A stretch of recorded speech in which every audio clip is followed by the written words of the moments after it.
하나님의 말씀은 갈라디아서 2장 20절 말씀입니다. 갈라디아서 2장 20절 한 절의 말씀을 한 목소리로 봉독하시겠습니다. 이는 하나님의 말씀입니다. 내가 그리스도와 함께 십자가에 못 박혔나니 그런즉 이제는 내가 사는 것이 아니요 오직 내 안에 그리스도께서 사시는 것이라. 이제 내가 육체 가운데 사는 것은 나를 사랑하사 나를 위하여 자기 자신을 버리신 하나님의 아들을 믿는 믿음 안에서 사는 것이라. 아멘. 여러분 식사는 맛있게 하셨습니까? 네, 저는 우리 영락교회 식사가 왜 그렇게 맛이 좋은지 모르겠습니다. 오늘 김밥이 나왔는데 외부에서 들어온 김밥도 교회에서 먹으면 참 맛있습니다. 거기에다가 김밥만 있는 것이 아니라 우리 교회는 국도 이렇게 맛있게 끓여서 주세요. 그래서 먹을 때마다 참 우리 영락교회는 복받은 교회가 맞구나. 음식을 먹어도 맛이 있고 우리 모임을 하여도 감사한 것밖에 없고 할렐루야. 오늘 구역별로 이렇게 모이셨는데 오늘 이 자리를 통해서 또 오랜만에 이렇게 만남을 가지시는 것이지요. 서로의 안부도 좀 물으시고 또 기도의 제목도 나눌 수 있는 그런 교제 시간이 되시기를 주님의 이름으로 축복합니다.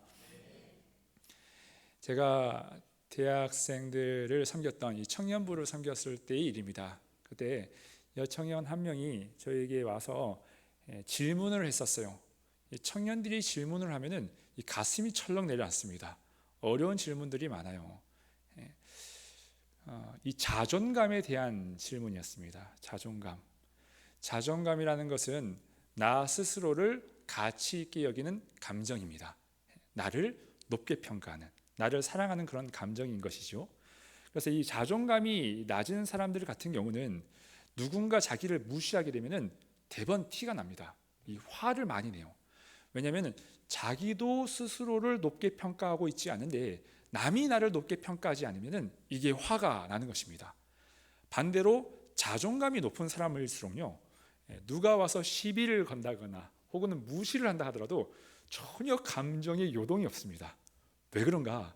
자기는 괜찮은 사람이라고 생각하거든요. 자기는 스스로를 높게 평가, 가치를 높게 평가하는 사람인데 남들이 나를 이상하게 평가하니까 그 평가는 그 사람이 이상한 거예요. 나는 100점짜리라고 생각하는데 저 사람은 80점짜리라고 생각하는 너가 이상한 것 아니냐라는 이제 생각을 하게 됩니다. 이처럼 자존감이 높은 사람들은 어디 가서나 이 감정의 요동이 별로 없습니다. 자기가 이렇게 좀 좋지 않은 옷을 입거나 좀 누가 보더라도 좀 행색이 남루하더라도 자존감이 확실한 사람, 이 강한 사람들은 그거에 연연하지 않는다라는 것이죠. 근데 이 청년의 질문이 되게 날카로웠어요. 이 자존감은 나를 사랑하는 감정이라 제가 정의를 드렸지 않습니까?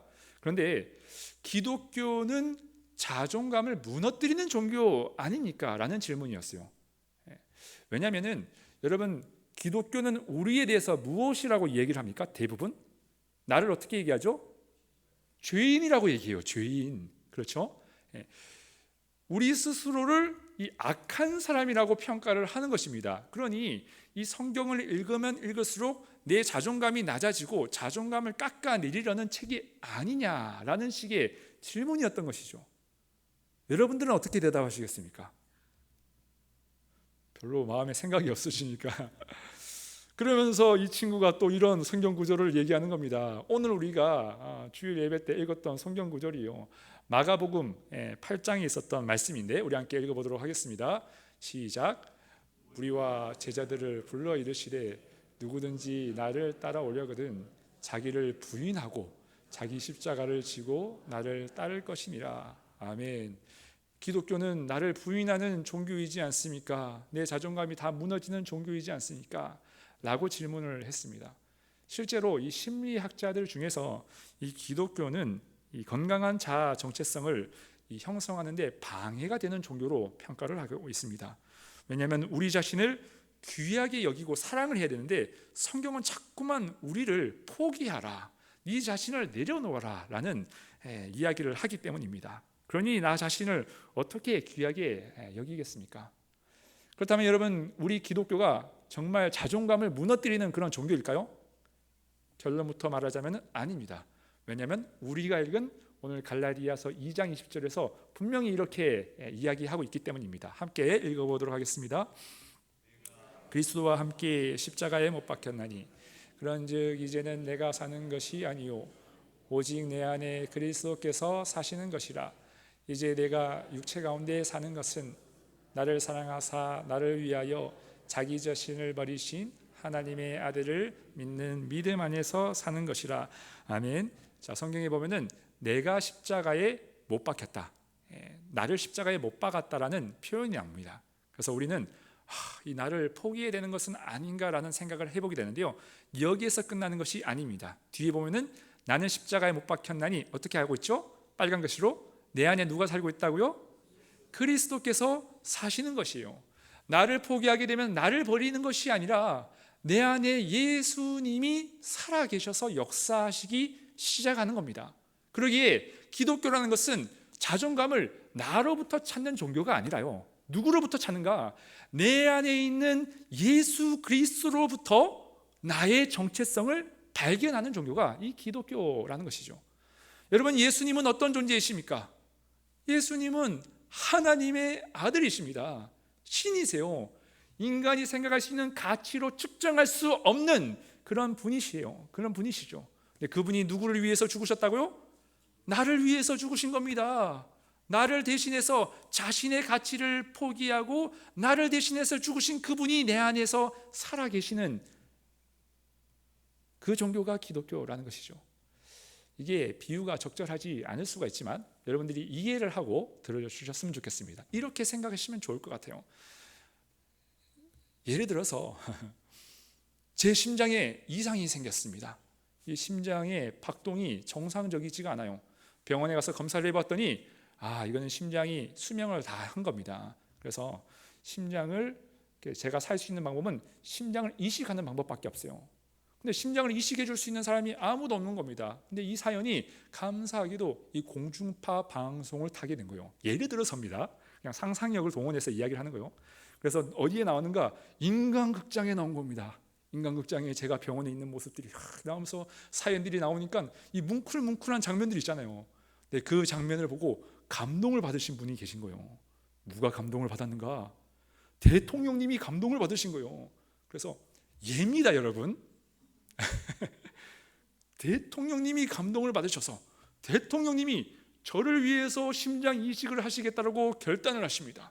그리고 실제로 자신의 심장을 저를 위해서 주시고 그분은 돌아가셨어요. 여러분, 그러면 저는 어떻게 될까요? 어떻게 되죠? 이게 그냥 넘어갈 일이 아닌 겁니다. 이 일은 여러분 가문 대대로 영광인 거예요. 안 그렇습니까? 대통령의 심장이 내 안에서 뛰고 있으면 이게 얼마나 위대한 일입니까? 얼마나 이게 광고할 만한 내용입니까? 말이 안 되는 내용이지만 여러분 그렇다는 거예요. 여러분, 하나님이 우리를 대신해서 자신의 생명을 우리에게 주셨다는 것입니다. 그러기에 우리의 가치는 어디에서 발견할 수가 있는가? 여러분, 하나님으로부터 우리의 가치를 발견하게 되는 것이며 그 가치를 발견하게 될 때 내가 어떤 존재인지를 알아가게 되어진다라는 것입니다. 할렐루야. 대통령 얘기하다 갑자기 하나님 나와가지고 좀 혼란스럽죠. 그만큼 우리는 소중한 존재라는 거예요. 대통령이 나를 위해서 죽는 것도 이야 이거 대단하다 라는 생각이 드는데 하나님이 나를 위해서 대신하여 죽으셨다라면 여러분 이 감격을 우리가 잊고 살아서는 아니 된다라는 것이죠. 하지만 사람들은 자신의 자존감을 어디에서 찾으려고 하는가? 남들과의 비교를 통해서 자신을 확인을 하려고 합니다. 옆집에 사는 아무개 집사님을 통해서, 옆집에 사는 저 권사님을 통해서 나를 자꾸만 비교하면서 가보는 거예요. 나는 열심히 살았습니다. 정말 최선을 다해서 살았는데 우리 집에는 저 집보다 좋은 대학에 못 간 거예요. 우리 집은 저 집보다 형편이 안 좋은 거예요. 나를 자꾸만 남과 비교하게 되어지면 여러분 우리 마음 가운데 남는 것은 원망과 불평밖에 남지 않습니다. 여러분 나의 이 자존감 이것은 어디에서 발견해야 되는가?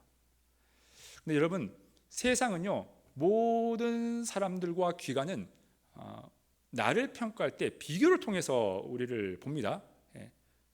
제 키가 큽니까 작습니까? 큽니까? 네. 보통입니다. 제 키를 크다 작다를 어디에 비교했죠? 여러분들이 생각하는 수준에서 생각했을 거예요. 그리고 여러분, 저는 키가 큰 게 아니에요. 저는 얼굴이 긴 겁니다. 여러분, 오해하시면 안 됩니다. 얼굴이 길어서 커 보이는 것뿐입니다.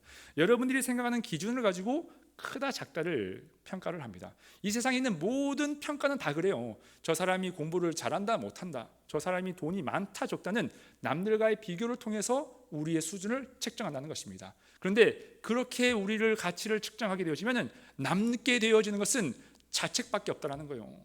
불평과 원망밖에 없다는 것입니다.